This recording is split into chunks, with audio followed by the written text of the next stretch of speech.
السلام عليكم ورحمة الله وبركاته. بسم الله الرحمن الرحيم. الحمد لله والصلاة والسلام على رسول الله. سبحانك لا علم لنا إلا ما علمتنا إنك أنت العليم الحكيم. اللهم علمنا بما ينفعنا وانفعنا بما علمتنا وزدنا علما وكرما يا أرحم الراحمين. Сау айлар. Зикирдин адеттери боюнча сөз кылдык. Эми бүгүн сабагыбызда зикирде тадарруч кылуу. Тадарруч деген эмне?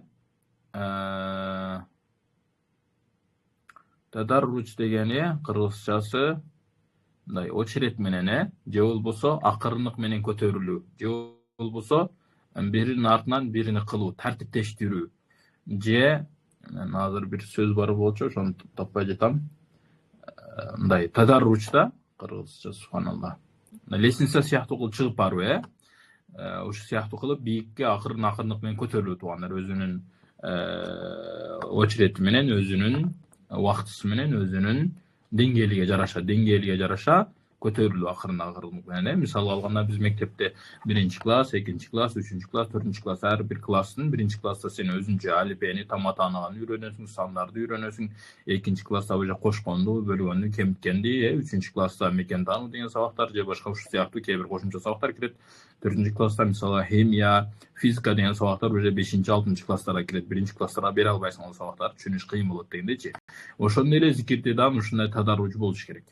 Адам баштаганда чоң зикирлерден баштап ала турган болсо, же болбосо оор зикирлерден баштап ала турган болсо, анда эмне адамга пайдасы аз болуп калат. Кандай эле 1-класс тамга таанаган эмес балага, же болбосо тамганы эми таанып баштаган балага сен 11-класстын китептерин алып келип берип койсоң, же болбосо медицинада окуп жаткан, медакадемияда окуп жаткан студенттердин, же болбосо докторантурада окуп жаткан студенттердин сабактарын алып келип койсоң, алар эч нерсе түшүнбөйт, эч нерсе пайда албайт. Ал пайда алыш үчүн ал ошол өзүнүн деңгээлиндеги китептерди, өзүнүн деңгээлиндеги маалыматтарды алыш керек, Ошондой эле жумушта дагы ушундай. Кичинекей бала өзүгө жараша, алина жараша жумушуну кылыш керек. Мисалга үйдө мал халди тынчытканда, же болбосо кичине үйдө жумуштарды кылганда, мындай кичинекей жумуштар кичинекей балдар кылат, туурабы? Эшикке суу чачып же суу алып келип ошол нерселер. Ал эми чоңураак жумуш, мисалы жер айдоо, жерге эгин эгүү, аны уже чоңураак балдар кылат, Мисалга 5-6-класстын балдары мисалычы. Ал эми уже үй курганда, машина оңдогондо андан чоңураак адамдар болот, бойго жеткенде аны үйлөндүрөсүң дегендейчи. Ар бирөөсү өзүнүн очерети менен, өзүнүн деңгээлинде, өзүнүн убактысында болуш керек. Неге дегенде ошол нерседен адам пайда алат. Ар бир нерсе өзүнүн убактысында, өзүнүн белгиленген убактысында боло турган болсо, ошол убакта адамга эң чоң бир пайдасын берет туугандар. Ошондой эле зикир дагы кээ бир амалдардан ушундай туугандар. Мисалга олиялардын кээ бир амалдары бар. Ал амалдарды бизге жөнөкөй адамдарга берсе, биз андан пайда ала албайбыз ал нерседенчи. Ал нерсени кылып биз өзүбүзгө зыян алабыз. Мисалга кандай эле бизде бүркүттү дуурап карганын буту сыныптыр деп айтат. Бүркүт барып койду көтөрүп кетсе, кара мен деле бутум бар, мен деле канатым бар деп алдан көтөрөм деп койчу келип уруп, анын бутуну сындырып, же болбосо канаты сынган мисалга алгандачы, ошо бул болбойт да. Неге дегенде карга бул карга, өзүгө жараша, алиге жараша иш кылыш керек болчу. Бүркүт деген бул бүркүт, анын өзүгө жараша күчү бар, өзүгө жараша эмеси бар, профессиясы бар дегенде, же болбосо мындай кыла турган иши бар дегенде, ал ошол койду көтөрө алат, значит койду ал көтөрсө болот. Кара көтөрө албайт, ал эмне? Өзүгө жараша иш кылыш керек болчу да. Ошондой эле туугандар, олиялар кыла турган кээ бир иштер бар. Жөнөкөй адамдар кыла турган кээ бир иштер бар. Олиялардын иштерин сен жөнөкөй адамдарга берсең, аны кыла албайт. Мисалга аалымдар бар. Аалымдардын жумушун жөнөкөй блогерлерге берсең, аны кыла албайт. Мисалга азыр динди үйрөтүп жаткан блогерлер элдин жөн эле шариятты ар кандай кылып элге каалагандай кылып көргөзүп жатат. Мисалга, ар бир маалыматты ар кимге ар кандай кылып көргөзүп жатат. Азыр блогерлердин заманы, мисалга алгандачы, туурабы? Жана башка ушу сыяктуу башка дагы маселелер туугандар. Бардык эле маселе ушу сыяктуу эле. Ар бир нерсенин өзүнүн убактысы бар, ар бир адамдын өзүгө айтылына турган деңгээли бар туугандар. Аны бардык адам эле айтса болбойт. Бардык адам эле ал нерсени аткарса боло бербейт туугандар. Ошондой эле зикир дагы бизге пайдалуу болуш үчүн, бизге максимум пайдасын тийгизиш үчүн өзүнүн тадарручу бар, Ошол тадарруч деген өзүнүн убактысында белгиленгенде кылып аткаруу, ушул бизге пайда алып келет. Чем аны биз сразу барып туруп эле чоң зикирлерге барып түшүп алганга караганда. Туура туугандар. Ошондой эле илимде дагы сен бар туура эле Куран, хадистин түшүндүрмөлөрүн окусаң, мисалга адашууга барып калышың толук ыктымал. Ошондуктан ага чейинки сен илимил арат деген нерселер бар, же болбосо башка илимдерди алып барып анан барып акырындап Куран хадис аяттын тафсирлерин окуганың сага жакшыраак, пайдалуураак болот туугандар. Эми ошолордун ичинен туугандар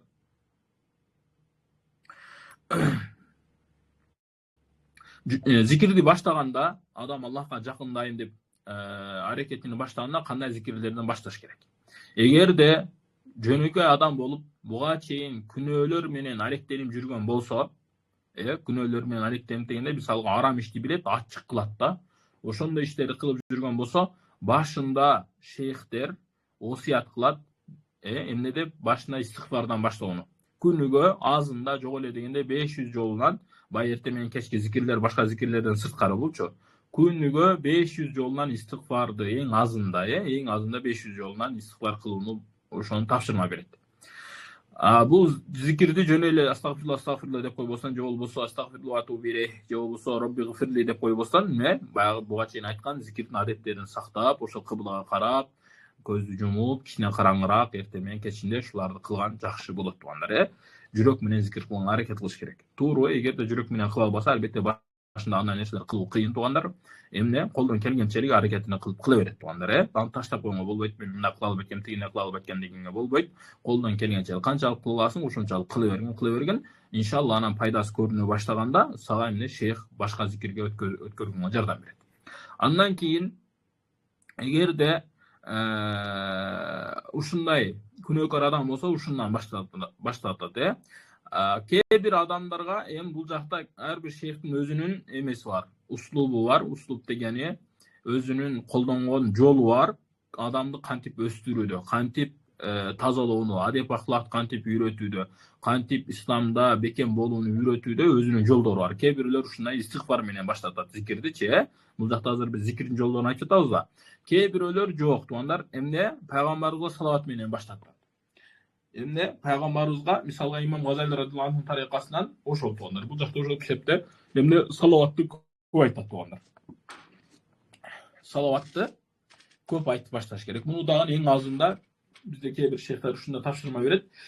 Эң азында 500 жолунан айтып баштайт, башында баштаганда элечи. Бул ар бир адамдын деңгээлиге карайт. Мисалга алганда жаш балдар болсо ага азыраак берет дегенде, кээ бирөөлөр жалпоолор бар, аларга азыраак берет. Кээ бир мисалга жакшы өтүп калгандар бар, аларга көбүрөөк берет. Мисалга 1000 бериши мүмкүн, күнүгө эң азында баягы саат кечки зикирлерден башка 1000 жолу пайгамбарга салават айтат. Салаваттын кайсы гана түрү болбосун, бирок көбүнчөсү башына баштаганда Аллахумма салли аля сейдина Мухаммад деп ушун менен эле баштатат. Мисалы көбүнчөсү же болсо бизге жеңил болгон саллаллаху алейхи вассалам муну менен китептерде көрбөйм, бирок көбүнчөсү Аллахумма салли аля сейдина Мухаммад ошон менен баштатат туугандар.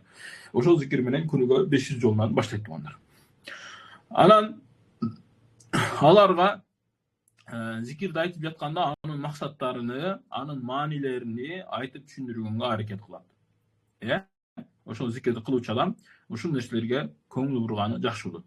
Андан кийин туугандар, Аллахка жакындайм деп ушул зикир менен зикирдин кээ бир эмелерин айттык го биз, кээ бир тартиптерини, кээ бир адеттерин айттык. Ошол адеттердин баарын сактап, ошолорду шейх үйрөтөт, же болбосо баштаган адам ошолорду карманыш керек болот. Андан кийин имам Газали радиллаху анху бул жакта кечиресиз, имам Газали эмес, Ибн Ата Сакандер радиллаху анху мынтип айтат: "Анна салик ябдау бис салати аля наби саллаллаху алейхи вассалам дуна гайриха мин ал-азкар." Жаңы Аллах Таала жакындайм деп баштаган адам, салик, мурид мындайча айтканда, ошол адам биринчи пайгамбарга салават айтып баштайт, башка зикирлерди кылбастан эле деп Ибн Ата Сакандер радиллаху анху ушинтип айтат. Фа иннаху саллаллаху алейхи вассалам васитату байнана ва байнаху. Анткени пайгамбар саллаллаху алейхи вассалам бул ортомчу болот, биз менен Аллахтын ортосунда дейт. Ошондуктан мен пайгамбарга салават менен баштайбыз. Азыр муну түшүндүрүп берем иншалла. Ва далилу лана алейхи вал муаррифу лана бихи. Эми пайгамбарыбыз бизге далил болуп берет, то есть жол көрсөткүч болуп берет, далилат болуп берет. Вал муаррифу лана бихи. Аллахты таанытууда. Жанадан бизди пайгамбарыбыз Аллахка таанытат дейт. Неге дегенде пайгамбар саллаллаху алейхи вассалам эң мыкты мугалим, эң мыкты Аллахка жакындатуучу адам пайгамбарыбыз болот, орточо боло турганчы. Ва тааллуqu бил васитати мутақаддим ала тааллуqu бил мутавассити илейхи. Эми bir nersege sen de özüň toluk jete albagandan keyin ortomçu menen jetkeniň abzeli bolat, çem al nerse mutawassitu ileyhi aga jetkirүүчү nersege karaganda deyt da. Je bolbosa mындай aytqanda Peygamber sallallahu aleyhi ve sellem menen Allah Taala jetүүň sen özü ança kılgan zikirleriňe karaganda 1000 mertebe abzel. Eň жакшы жолдордон ушуну айтып atýar. Karаңızlar, muну jönökö jaşoodо mынтип bilsek bolat tuğanlar. Egerde sen bir çoğun adam menen, prezident menen tanış bolup, anı menen işlerin bolup, baga sen kalaganda kirip, kalaganda çıga turgan bolsoň, misal sen anın balasısın, je bolbosa sen anın atasısın dep koýuýar, misalga prezidentin atasısın je balasısın. Sen kalaganda barıp ag üýgө kirip, kalaganda çykyp ketseň bolat, nege degende al senin balan. Je bolbosa sen uşunda jakyn tanışyň, sen aga ötközüp koygosun da, kiçine wagtda any tarbiyalagansın, any çoň öýtgensiň, any emizgensiň, aga kiyim-kechek kiygizesin, mektepde okutgansyň, prezident kılgan sensin kıskası. Anan keyin sen barsan kalaganda eşikti açıp giresin, kalaganda eşikti japıp çykyp keteberesin. Eç kim saga toskoçuluk kılbayt. Munda sen tüzmö-tüz oşol adam menen baylanışasың aytçyňdaçy. Emi egerde sen prezident menen tanışyň jok bolsa, anga kantip sen kiresiň andaçy. Anda çerez biröөлөр arkuly kire alasyň. Jön prямо barıp prezidentke jol albaysың da. Nege degende prezident körüngөн adam menen jolgo berбейт, körüngön adam menen süleşe berбейт, anın wagtysy jok, anın özüň belgilengen togondogон jumuş var, milyondogон adamlar var, milyondogон jumuşlar var, uşulorдун baardy menen alek bolat. Aga sen emне kыласың, jol izleysiň. Yani kim menen? Misалы Камчек Ташиев менен жакын болсоң, Камчек Ташиев айтасың, мен ушул президент менен жолуктум келип жатат, моунда иштерим бар дейт, анан ол ыраазы болсо, анан кийин ошол нерсеге сени эмне кылат, жолуктуруп берет мисалы кылганда. Же болбосо сен bir чоң bir депутат менен таанышың бар, ал депутат президент менен жакшы тааныш, сени ошол жака киргизе алат. Эмне кыласың? Эми сен через депутат аркылуу президентке барып жетесиң. Туурабы? Эми туугандар, кудду эле ушул сыяктуу мисал, ушул сыяктуу түшүнүк туугандар, Аллах менен сенин алакаң жок да, сен буга чейин балабатанын баарын кылып жүргөнсүң, Аллахтан унуткансың, алыста жүрөсүң. Дуа кылсаң, кээде дуаңа кабыл болот, кээде кабыл болбойт, мисалычы. Аллах Таала менен жакшы сүйлөшө албайсың, байланыша албайсың, дуа кыла албайсың, башка нерсе кыла албайсың, эми эмне кыласың? Аллахка жетиш үчүн, Аллахка барыш үчүн ортомчу кыласың. Кимди? Пайгамбарыбызды. Пайгамбарыбыз менен Аллахка эмне кыласың? Жетесиң, ушундай болчу. Эми буга ойлобойлу, президентке кирип барганда эмне денең мүчөң менен барып Аллахка да ушундай бар жок. Бул деген маанавий жактан, маани жактан сен ушундай Аллах Таала жетүүң, Аллах Таала сени кабыл кылуусу, Аллах Таалага болгон ашыктыгыңдын артуусу ушул менен пайгамбарыбыздын ортомчулугу менен. Ошого эмне кыласың? Пайгамбарыбызга көп салат айтасың. Бул кээ бирөөлөр айтышы мүмкүн да, биз эмне Аллахумма салли аля сайидина Мухаммад деп салат айтабыз. Эмне Аллахым биздин мырзабыз Мухаммад саллаллаху алейхи саламга салам, салаваттарың болсун деп салат айтабыз. Кээ бир адамдар айтат да ушугачы. Неге биз пайгамбарга салат айтышыбыз керек депчи. Ушунун жообу азыр айткандай. Пайгамбарга салат айтуу биринчиден сен Аллах Таала жакындооң үчүн. Экинчиден пайгамбар саллаллаху алейхи эң мыкты мугалим сени ошол жака жеткирүү үчүн. Үчүнчүдөн Аллах Тааланын буйругу бар, салли алейхи деген. Эмне я юхаллазина аману Inna Allah ve malaiketuhu yusalluna aleyhi ya eyyühellezine amenu sallu aleyhi ve sellimu teslima dep Allah Taala Kur'anda aytat. Oşol sebepten de Peygamber'e salat aytat so'nlar. Allah'ın buyruğu bolgondugu üçün. Allah'ın buyruğu bolgondugu üçün tuğanlar. Ana bu jakta Peygamber Allah Taalaga keçiresler Peygamberibizga salat aytуу bul Allah'ты zikir kılıyor ele Allah'ты estebүүгө, Allah Taala jakындатууга жол ушул. Nege Peygamber'e salat aytabız degen bir жолу ушул. Кандай? Бул Аллахума деп айтып жатабыз, Аллахым деп айтып жатабыз, Ушул жакта ушул эмне кадимкидей Аллах Таала менен болгон байланыш тугандар. Ошондуктан Пайгамбар саллаллаху алейхи вассаламга салат айтууда зерикпеш керек, баягындай жаман ойлорго алдырбаш керек, кээ бирөөлөр айтып берет да.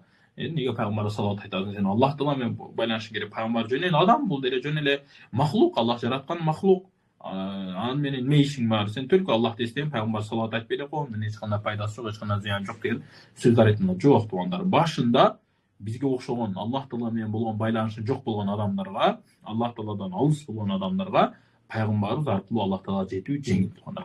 Кандай бул менин сөзүм эмес, мынакей Ибн Аббас Секандари радиллаху анху айткан сөзү. Эмне деди? Ва тааллук бил васитати мутақаддимун ала тааллук бил мутавассити илейхи деп жатат. Ошого Пайгамбарга салат менен башташ керек. Жана айтып кеткенден муну кээ бир алымдарыбыз ушинтип айтат, кээ бирөөлөр жагына истигфар менен баштайт дегенди туугандар. Эң башында ушул Пайгамбарга салат менен баштаган жакшы. Анан дагы неге дегенде туугандар. Башында баштаганда туугандар, каалайсың көбүнчөсү ыхласыбыз же болбосо биздин кээ бир илимибиз ылдый болгондуктан, төмөн болгондуктан, мындай чыныгы зикирдин чыныгы маанилерин түшүнүш бизге кыйын жана оор болот туугандар. Анан ыхласыбыздан бекем күчтүү боло албайт башындачы.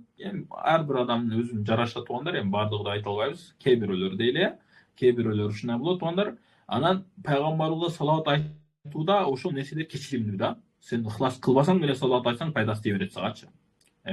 Жөн эле оякты карап, биякты карап, өзүң карыздарың боюнча ойлонуп деле, башка нерселер боюнча ойлонуп деле, тилиңде бирок саллаллаху алейхи вассалам, Аллахумма салли аля сайидина Мухаммад, Аллахумма салли аля Мухаммад деле айта берсең дагы, ошол нерсенин адамга пайдасы тиет туугандар. Жаңыдай жогору жакта айттык го биз адептер, зикирдин адептеринчи ошол нерсенин көпчүлүгү кечиримдүү. Салават айтып жаткандачы. Ал нерсеси деле сенин салават сөзсүз түрдө эмне Аллах Таалага жакындатып баштайт. Салават зикирлердин эмнеси башаты туугандар. Ошондуктан пайгамбарыбыз саллаллаху алейхи вассаламга салаваттарды айтууда зерикпешибиз керек, ошол нерседен башташыбыз керек. Ар кимчи качанга чейин ошол зикирдин маанилерин түшүнүп баштаганга чейин. Кээ бирөөлөр 3 ай, кээ бирөөлөр жарым жыл, кээ бирөөлөр 1 жылга чейин убактысы алат, же болбосо андан да көп кээ бирөөлөр үчүнчү. Азыр буга айтабыз иншалла, ошол кээ бир аламаттар бар. Ошол аламаттар келгенге чейин айтыш керек. То есть ошол аламаттар туруктуу болгонго чейин көпкө салават айтыш керек. Анан кийин ошол азыр айтабыз, ошол аламаттар туруктуу болгондон кийин анан кийин кийинки зикирлерге акырын өтүп башташ керек, Туугандар, биз билебиз,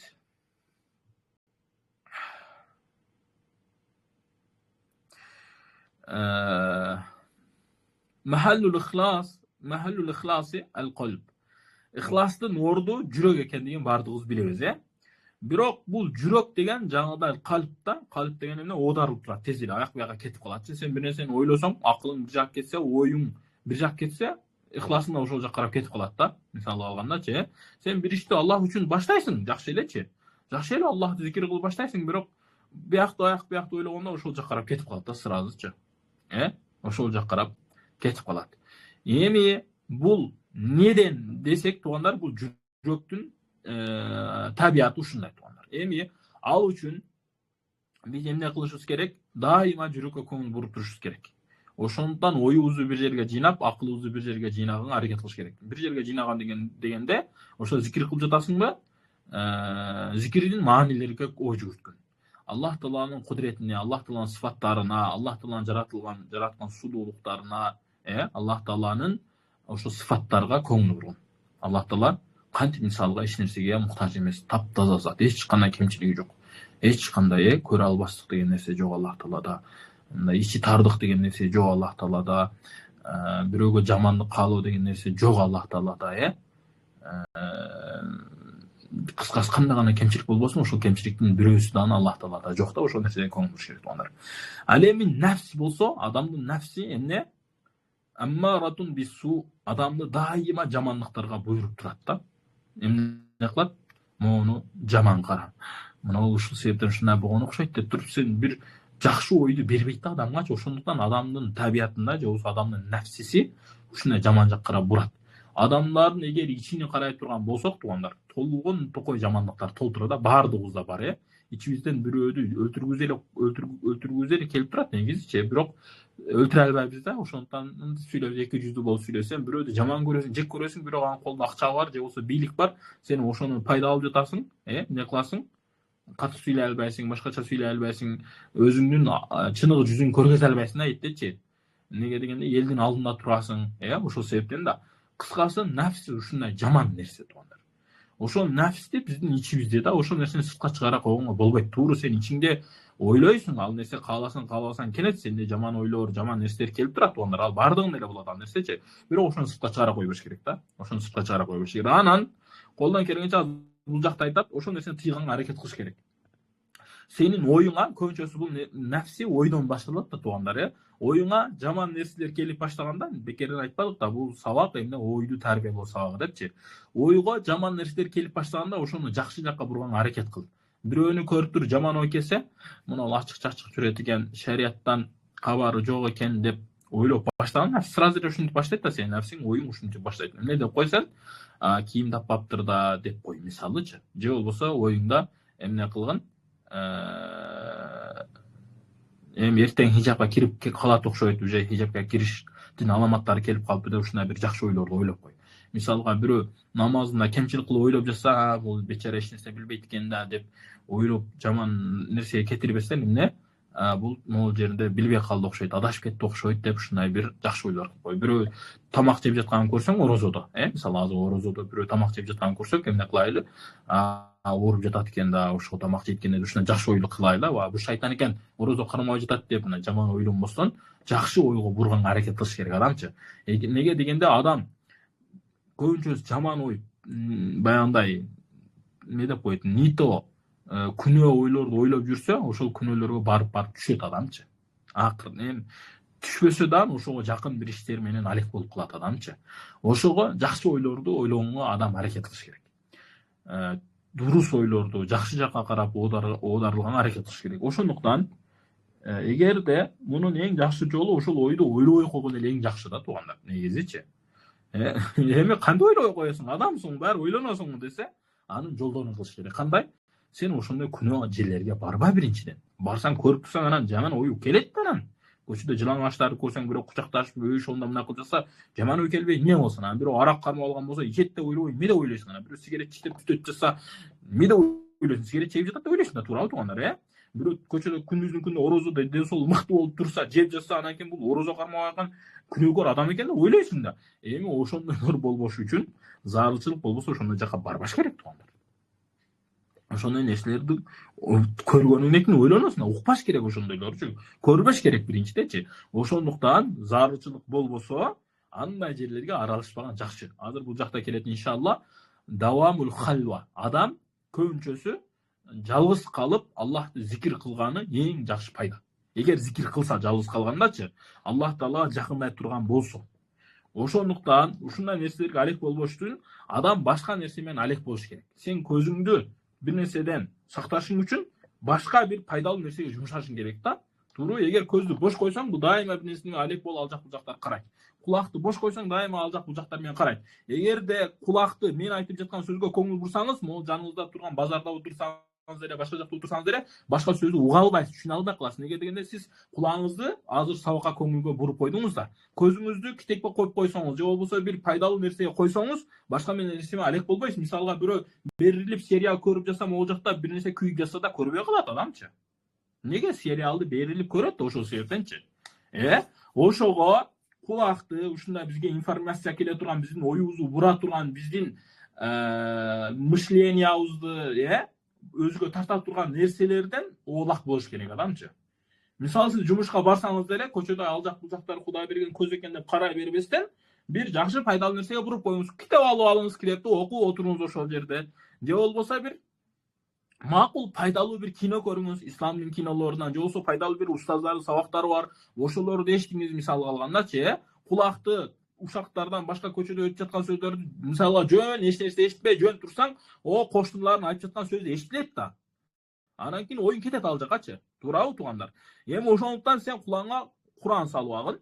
Же болбосо бир толтура сабактар бар интернетте, өзүң ишеничтүү болгон биздин муфтияттан, Кыргызстандан уруксат берилген аалымдардын, же болбосо өзүңүздүн жүрөгүңүз чыккан аалымдардын сабактарын кулакка салып эшитиңиз, оюңузду ошентип жыйнасаңыз болот туугандар.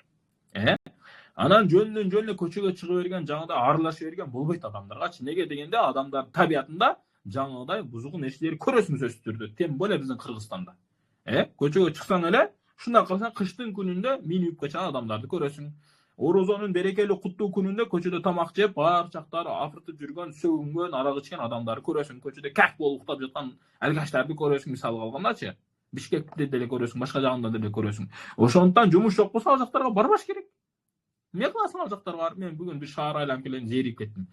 Зериге турган болсоң, бир китеп окуп, же болбосо бир пайдалуу сабак окуп, же бир тарых окугун, же окуя окугун, же болбосо бир пайдалуу иш кылгын, үйүңдү шыпыргын, ал жак бул жак жыртылган жерлерин тиккин, үйдө жаман болуп калган кийимдерди, идиштерди, башка нерселерди жугун, тазалагын, үйдө кухнян капкара болуп кеткен, казан капкара болуп кеткен, ошону жууп агарткын, таза иш таппай жаткан болсоңчу.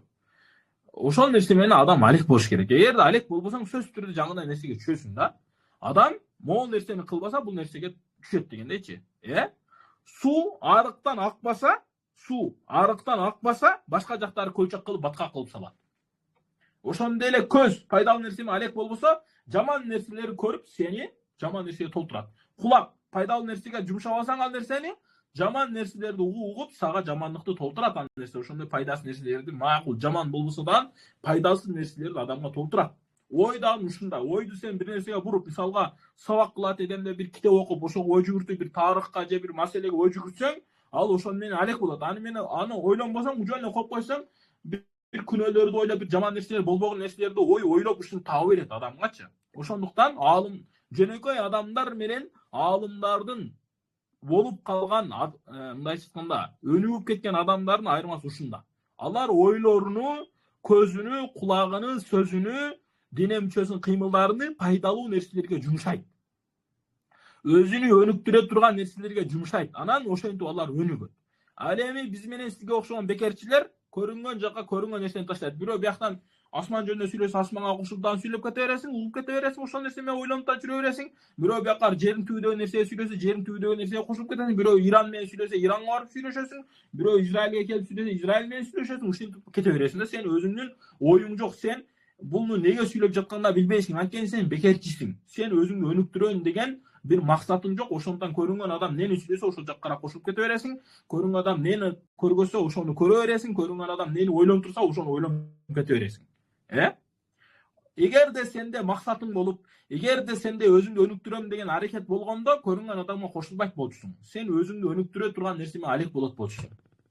Туурабы туугандар? Жашоо ушундай. Ошого адам баягы сууду арыктан агызыш керек. Арыктан агызсаң, сен каалаган максатка жетет ошол суу. Эгерде арыктан акпаса, ал кааласаң суу агыш керек да. Бир жерди көлчөк кылат алчы. Бир жерди көлчөк кылып, баткак кылып, ошол жак жаман суу кылып, баар жакты эч нерсеге жарабай турган кылып, ушундай жаман жер кылып, ал жакта камыш басып кетет. Ушундай жаман жер кылып салат. Суу ушундай. Ошондой эле адамдын көзү дагы, ою дагы, сөзү дагы, кулагы дагы ушундай туугандар. Аны сен туура жака колдонсоң, колдонуп калдың, колдонбосоң баар жак баткак кылат. Баар жак камыш өстүрүп салат.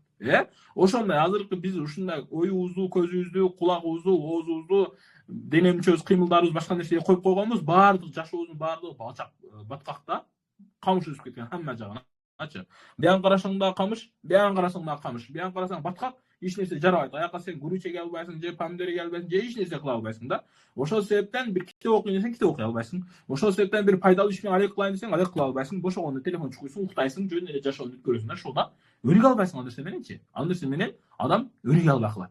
Ошондуктан жана айтып кеткендей, сууду сен өзүнүн огуна буруп кой, өзүнүн арыгына буруп кой, болду. Өзүнүн өзү эле баягы балчак баткактар кургайт, камыштар өзүнөн өзү кургап жок болуп кетет да, жерлер жакшы сонун болуп калат. Аяк баары эми баг эксең дагы болот, помидор эксең дагы болот, картошка эксең дагы болот. Пайдалуу не гана эксең, иштетсең, чабып, жерди чабып, отуну жулуп, иштетсең боло тургандай болуп, арыктын суу өзүнүн огуна агаттан сен каалаган учурда буруп туруп иштетип кете бересиң.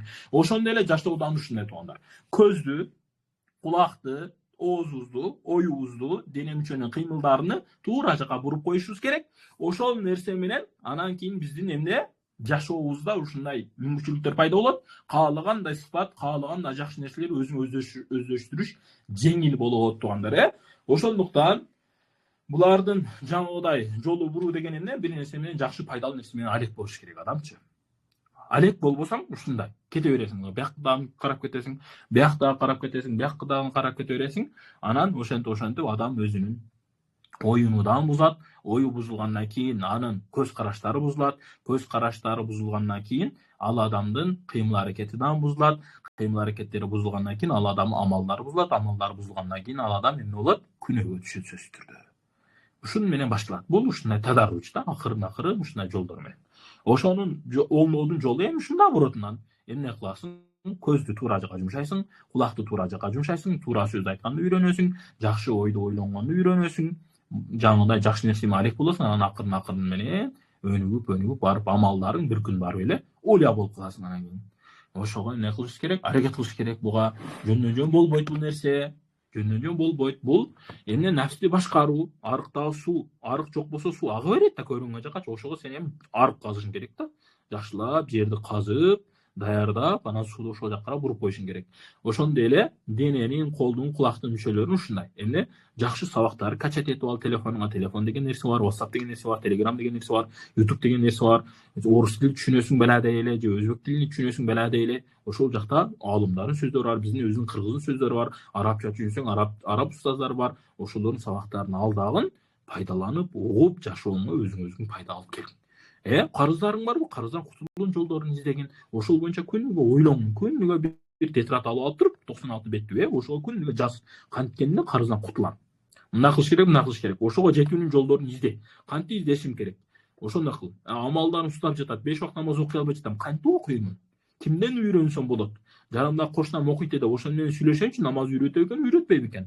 Орозо бүтөйүн деп калып, Куран хатым бүтпөдү. Уят, мен мусулман болуп туруп Куран хатым кыла албай жатамбы? Кантип Куран хатым кылсам болот? Мен күнүгө могул жерде ушунча убактым кетет. Ошол жерде Куран ачып алайын, Куранды ачып окуй берейин. Эгер бирөө келип калса, ишимди кылып коем да, мынтип улантып берем. Обедте 1 саат обедке чыгасыз. Мен базы орозомун, орозо кырмап жүрөм, ошол менен эми 20 мүнөттө дарат алып намаз окуп пешин окуйн, калган 40 мүнөттө Куран окуйн, 40 мүнөттө 2 пара окуп койот экенмин деп туруп ушинтип адам план түзүп, аракеттерин жасап, оюну жыйнап, ушуга аракет кылыш керек. Өзүңүзгө план коюңуз. Ким сизди урушуп жатат? Коюңуз, кантип оюмду сактаймын? Мен могул жактан менин досторум сүйлөсө, менин жанымдагы адамдар сүйлөсө, ошол жакка карап кетип жатам, ушул нерседен оюм бузулуп жатат. Анда мен бул жакка карап сүйлөйүн. Алабы өзүң. Бул жакка карап сүйлөйүн, мындай кылып сүйлөйүн, аларга кошулбайын, моундай темада сүйлөйүн деп адам эмне кылыш керек? Ой жүгүртүш керек ал нерселерге.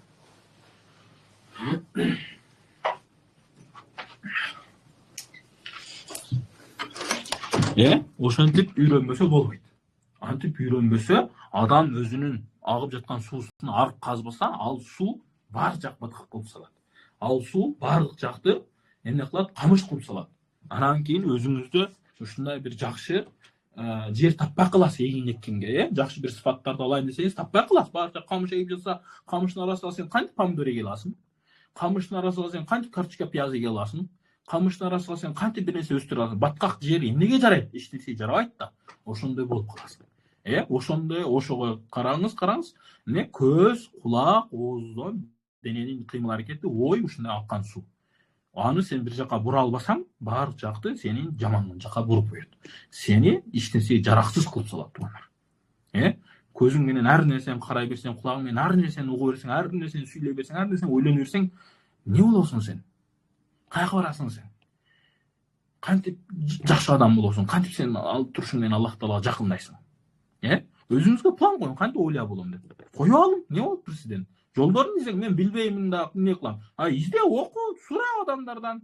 Акырын ошонун жолдору менен болосуң. Туура, ар бир нерсени адам төрөлгөндө эч нерсе билбейт болчубуз. Башканды билбейт болчубуз, сүйлөгөндү билбейт болчубуз, кыргыз тили, орус тилде окуган, жазган эч нерсе билбейт болчубуз да.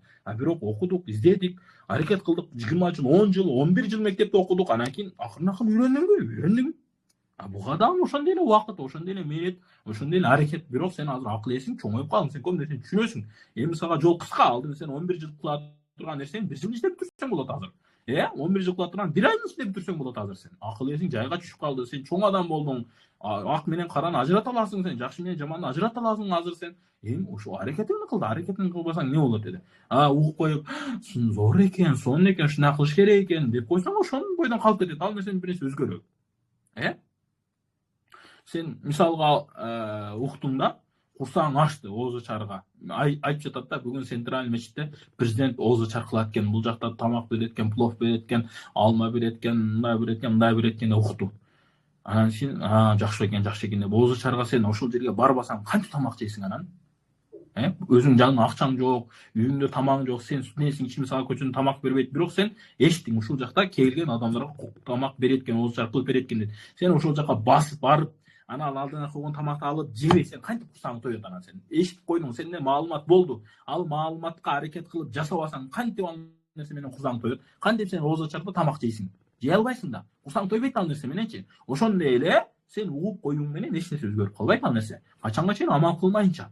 Уктуңбу? Эми амал кыл ушул нерсе. Түшүнбөй жатсаң сабакты кайра башынан ук. Запись коюп койдук го. жана башка туугандар, жана башка. Ошондуктан маалыматтын өзү эч качан адамды же болбосо бирөөдү бир чоң бир даражага жеткирбейт сен. Sen bilesin. Yani bilsen ne oldu? Kana amalında. Sen bilgen nersen hazır kompüterden bilet. Hazır telefonlar bilet hazır nersen var. Hazır Google Şeyh degen nerse var. ChatGPT Şeyh degenleri var. Allar var nersen bilet. Kur'an ayetleri kaçın, hadisler nerede bir kıçı kaçın bilet hazırçı. Birok al, çoğun alım bu, alım emez. Niye amalı yok da. Çoğun bir şeyh bağlar 5'e düşüyor. ChatGPT Google'lar 5'e düşmeyt alır 5'e. Niye? Bunlar amalı yok da. Allar jönele malumat al, jönele malumat. İlimi bolup amalı жок болгон нерсе ушул Google'da ChatGPT'de эле ушундай эле. Же болбосо эшекке жүктөп койгон чоң дискке миллиарддан китептерди киргизип туруп жүктөп коюңуз эшекке. Эшек алым болуп кетет, болбойт. Эмнеге? Ал жөн эле маалыматты көтөрүп жүрөт алчы. Ал алым эмес, же болбосо ал өнүгүп кетпейт, ал өсүп кетпейт ал. Эмнеге? Анда маалымат бар, бирок амал жок. Амал кыла албайт ал. Жөн эле көтөрүп жүрүүчү. Ошондой эле сиз дагы могул нерселерди уккандан кийин амал кылбасаңыз, эшектен не айырмаңыз бар анда. Жөн эле көтөрүп жүрөсүз, болду. Ал маалыматты угуп койгонуз акылыңызда бар, бирок амал жок. Эмне пайдасы бар анда анын? Эмне пайдасы бар? Эч кандай пайдасы жок да. Эч кандай пайдасы жок. Ошого эмне кылыш керек? Уккан нерсени амал кылганга аракет кылыш керек. Ар бир нерсеге амал жасаганга аракет кылыш керек. Сиз ойду тарбиялоодун кээ бир сырларын биринчиси убакта айтканбыз, ойду кантип тарбиялоо боюнча кээ бир нерселер туурабы. Ошого амал жасап канчалык деңгээлде өзгөрдүңүз? Сабак мисалы 2 ай, 3 ай болуп кетти. Өзгөрдүңүзбү? Кичине аракет болдубу? Аракетиңиз канчалык деңгээлге чыкты? Чыкпай жаткан болсо, значит эмне? Сизде бир козяк болуп жатат. Ушунча нерселер айтылып жатат. Бул нерселер жөнөкөй сөздөр эмес. Булар мисалга 30 жылдап, 40 жылдап жазган аалымдардын эмгектери. Ошол эмгектерди кыргызча которуп айтып берип жатабыз. Эми сен ошондон пайдаланбасаң, өлүп кеткенден пайдалана албайсың. Бүттү анда. Башка жолдор жок. Ошого эмне кылыш керек туугандар? Ар бир адам аракет кылыш керек. Nefsi ушундай деди, аммаратун бису, жамандыкка карап үндөйт. Нефсинин табияты ушундай дейт. Муттабаатун шахават. Шахваттарды, лаззаттарды өзүнүн каалоолорун эрчит. Нефсичи, нефсин каалайт бирөөгө монтип сүйлөгөндү. Нефсин каалайт оозу чара монтип тамак жегенди. Нефсин каалайт монтип уктаганды, нефсин каалайт монтип жатканды, мисалга. Нефсин каалайт мондай телефон болгон, нефсин каалайт мындай кийим болгон. Нефси да булардын бардыгычы, ма илатун илал абатил. Баатыл нерсеге оомада, уруш болсо, бир жерде бир сөгүш болуп, уруш талаш болсо, бардыгы бар деп калат да. Неге ошондой жагат да адамгачы, адам ошону көргүсү келет. Не болуп кетипти деп кийин бирөөгө айткысы келет ушундай нерселер да. Ошол нефс ушундай. Эми ошону айтып жатат. Ва залика куллуху аднасун. Жогоржакта айткан ошол нефсинин баары ушундай жаман нерселери, жамандыкка карап оосу, жамандыкты каалоосу, лаззаттар, шахваттарды каалоосу, Аллахтан алыс болуусу, намаз окуганды каалабайт, Куран окуганды каалабайт, зикир кылганды каалабайт, бирөөгө жакшылык кылганды каалабайт, жардам бергенди каалабайт, бирөөдөн өзүнү төмөн алганды каалабайт. Ушулардын баардыгы аднасун, эмне бузундай гряз, жаман нерсе да, кир нерсе, нажас нерсе буларчы. Тахжубул калб анил ихлас. Жүрөктү жауып салат, ороп калат, эмне ихластуулуктан. Жүрөктү ихластуулуктан ороп салат. Ошондой эле жакшы амалдардан ороп салат туугандар. Бул жакта ихласты айтты. Экинчи дагы түшүнүгү бар эмне туугандар? Жакшы амалдардан ороп салат. Адам ошо нефсинин артынан ээрчип ушундай нерсе алек боло бергендер эмне? Жакшылыктардан курулат бардыгынанчы. Жакшылык кыла албайт. Каалайсың сен, билесиң ушун жакшы экен, бирок кыла албайсың да баары бир. Неге? Анткени артында түрткү жок да сендечи. Мисалга бардыгыбыз Куран жаттаган жакшы экен билебиз, бирок канчабыз карыбыз? Канчабыз Куран жаттаганбыз? Неге? Анткени жүрөктөрүбүз ушундай жаман нерсе менен оролуп калганда кыла албайсың да. Аракет кылсаң болот го, күнүгө сен бир бет жатсаң болот го. Бир бет жатсаң 2 жылда кары болосуң. 2 жылда күнүгө бир беттен жатсаң 2 жылда кары болосуң. Бирок 2 жыл эмес, 10 жыл, 20 жыл, 40 жыл өтүп кара эмеспиз. Неге? Анткени биздин жүрөктөр ушундай жаман амалдар менен оролуп калган. Тахжуб, жауып салган амалдар биздин жүрөктөрдө. Бардыгыбыз билебиз илим алган жакшы экен. Канчабыз алымбыз, канчабыз арабча сүйлөгөн билебиз, өзү арабчаны түшүнө алабыз, канчабыз кандай амалдар кыла алабыз, баары тахажжудду билебиз, бирок канчабыз окуй алабыз. Бардыгыбыз хижаб кийген билебиз, канчабыз арабызда хижаб кийип жүрөт? Бардыгыбыз могул амалдар жакшы экен билебиз, бирок канчабыз кыла алып жатабыз. Баарыбыз могул амалдар жаман экен билебиз, бирок токтото албай жатабыз го. Неге? Анткени жүрөктөр жаман амалдар менен оролуп калган. Бирок эң чоң кесепети эмнеде? Ихластуулукту ороп салган да. жүрөк ыхластуу боло албай калат ушундай жаман амалдардын кесепетинен. Эми ошол ыхласты тазалоо үчүн, жүрөктү тазалоо үчүн, ыхлас үчүн, ыхласты бекемдөө үчүн эмне бизге пайгамбарыбызга салават айтуу эң жакшы жардамчы туугандар. Ваман ахабба шай'ан аксара мин зикрихи. Ким кайсы нерсени жакшы көрсө, ошол нерсени көп-көп зикир кылганын баштайт туугандар. Мисалга биз Кыргызстанды жакшы көрөбүз. Кыргызстан боюнча сөз баштаса токтото албайбыз. Сразу айтабыз, бизде 7 область бар, Нарын деген бар, Талас деген бар, Ош деген бар, Баткен деген бар деп сразу баштайбыз. Бизде Бермет көлүбүз бар, Чүй деген бар, мындай деп сразу кетет. Кыргызстан баары жакшы көрөбүз да, туурабы? Бул жаман нерсе эмес, мен жаман деп айткан жерим жок. Бирок андан да жакшы нерсе бар да, андан да сүйүүгө ылайыктуу болгон нерсе бар да, эмне? Аллахта. Аллахты сүйсөк, Аллах жөнүндө сөз баштаганда тажабайбыз, токтото албайбыз да. Мисалы Кыргызстан боюнча канча сүйлөгөн, сен биринчи класстан бери айтасың да, Кыргызстанда 7 область бар, 7 область бар, 7 область бар, 7 область азырга чейин айтасың. Тажабадың го? Неге? Анткени Кыргызстан жакшы көрөсүң да. Аллахтан жакшы көрсөң, Аллах Таала боюнча айтканда бир нерсени тажабайсың туугандар.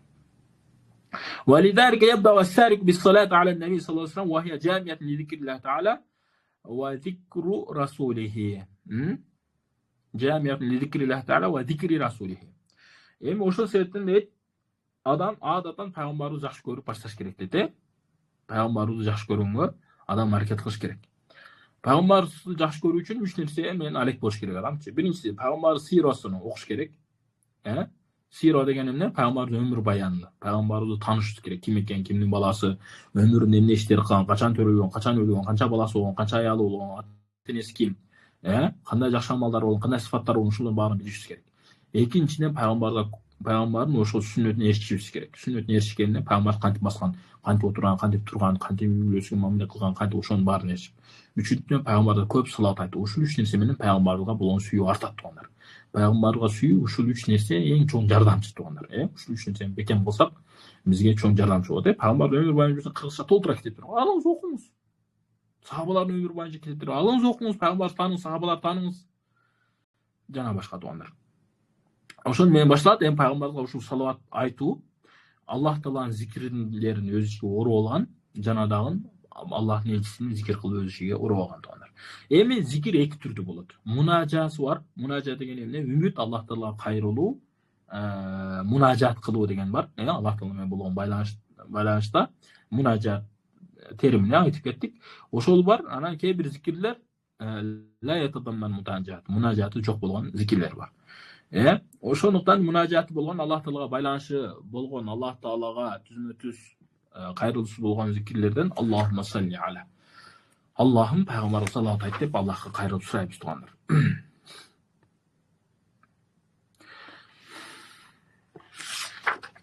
Адатан туугандар, адамдын нафсиси, руханияты Аллахтын нуруну, Аллахты таануу, Аллах Таалага жакындоо бул нурда туугандар. Же болбосо бир нур десек болот.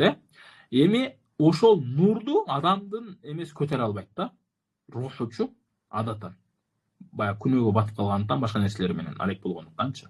Ошону дейт, сен ортомчулук кылып, пайгамбарыбызды ортомчулук кылып, зикир кылып, ошону менен акырын ошо ылайыктуу болосуң. Барып чыккандай эле адам башында, мисалга, сен сразу эле барып 100 килограммды көтөрө албайсың штандан, туурабы? Бардык эле. Сен тренировка кылып, акырын күнүгө машыгып, анан барып туруп, уа кене 100 килограмм көтөрүп каласың, туурабы туугандар? Бир күндө эле бардыгы Айпери Медет кызы боло албайт да. Айпери Медет кызы деген сол кичине баладан бери машыгып келишти, туурабы туугандар? Сен ошондой эме болушуң, күрөшчү болушуң, сен машыгышың керек. 10 жыл, 20 жыл машыксаң, анан ошондой дүйнөнү багынткан, дүйнө боюнча алдыңкы орундарды алган, мисалга Акжолго окшош, Айпери Медет кызы, кыскача окшогон чемпиондордон боло аласың. Мисалы да, туурабы? Ошондой эле бул жакта да ошондой туугандар. Аллах Таала жакын болуш үчүн, сен күчтүү, таасирлүү болушуң үчүн машыгып акырын жетесиң. Ошол машыгуулардын жолу жаңыдай штанга көтөрүү, эртең менен чуркап, азыраак тамак жеп, мындай тамак жеш керек болсо, мунун машыгуунун жолу эмне экен? Пайгамбарга салават айтуу, эртең менен кечинен ушундай.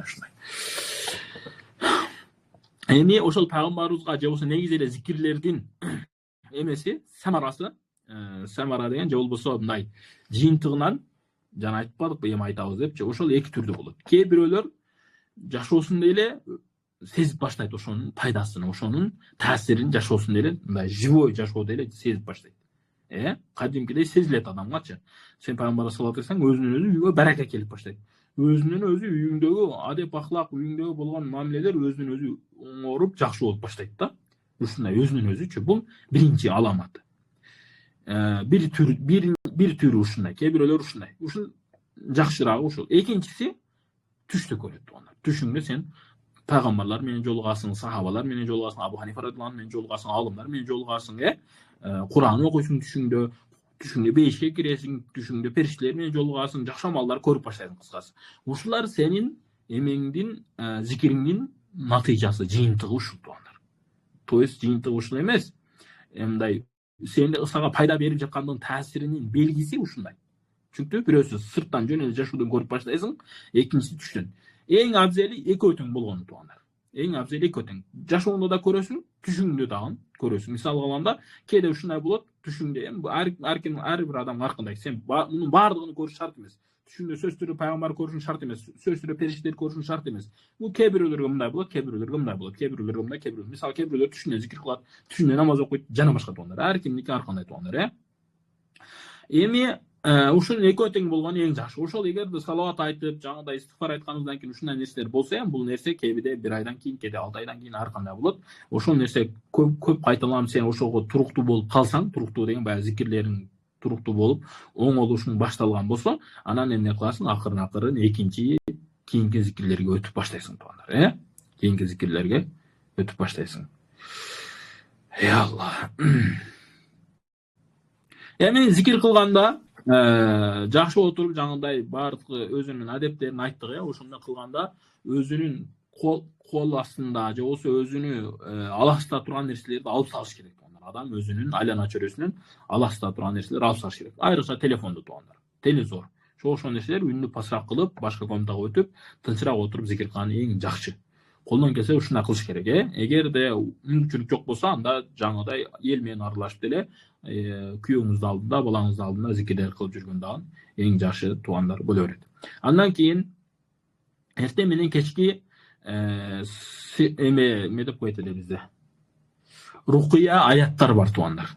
Бая дем салына турган аяттар бар. Мисалга алганда, Фатиха сүрөсү Бакаранын башындагы 5 аят, Муфлихунга чейин, Аятал Курсинен кийинки 2 аят, Халидунга чейин, анан Бакара сүрөсүнүн акыркы 3 аяты, же болбосо Амна Расул акыркы 2 аяты, Али Имрандын башкы 5 аяты, Азизул Хакимге чейин, Алиф Лам Мим, Аллах ла илаха илля Азизул Хаким, ошол жерге чейин, анан Инна дин индаллахи ислам, Шахидаллаху аннаху ла илаха илля хуval малаикату вал илму qa'iman bil qist, жана башка ошол зикирлер бар. Соффат сүрөсүнүн башкы 7 аяты адашпасам, Хашр сүрөсүнүн акыркы 3 аяты,